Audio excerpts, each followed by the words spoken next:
భీమిలి నియోజకవర్గంలో వైసీపీకి ఎదురు దెబ్బ తగిలింది.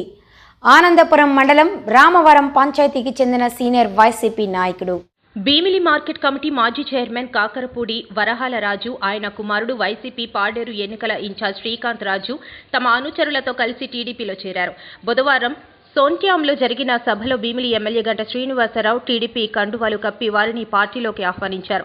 ఈ సందర్భంగా శ్రీకాంత్ రాజు మాట్లాడుతూ 2014-19 మధ్యలో మంత్రిగా గంట శ్రీనివాసరావు పెద్ద ఎత్తున చేపట్టిన అభివృద్ధి కార్యక్రమాల ఫలితంగానే 2024లో ప్రజలు ఆయనకు 92,000కు పైగా భారీ మెజారిటీ ఇచ్చారని చెప్పారు. తమ ప్రాంతాన్ని అభివృద్ధి చేసుకోవాలనే సంకల్పంతో గంట శ్రీనివాసరావు ఆధ్వర్యంలో టీడీపీలో చేరామన్నారు. గంట ఏ బాధ్యతలు అప్పచెప్పినా వాటిని నిర్వర్తించి నియోజకవర్గంలో పార్టీని బలోపేతం చేస్తానని తెలిపారు. కనమం ఎంపీటీసీ గొలగాని కృష్ణ, మాజీ సర్పంచ్ సీతారామరాజు, సోంట్యాం సొసైటీ మాజీ డైరెక్టర్ ఎం సత్యబాబు సహా 200 మంది గంట శ్రీనివాసరావు ఆధ్వర్యంలో టీడీపీ తీర్థం పుచ్చుకున్నారు.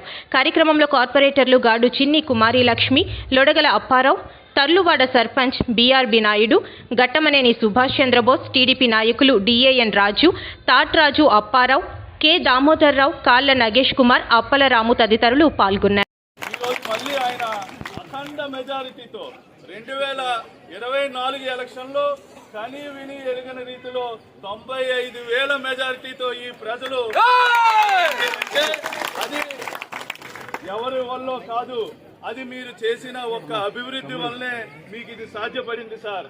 ఇక మీదట మేము కూడా మీ అభివృద్ధిలో అడుగులో అడుగు వేస్తూ మీ సారథ్యంలో ఈ భీమిలి నియోజకవర్గానికి కానీ పంచాయతీలకు కానీ అభివృద్ధి చేయడానికి మీ వంతు సహకారంగా మా వంతు సహకారంగా మీ ముందు నడుస్తామని మీ వెనకాతల ఒక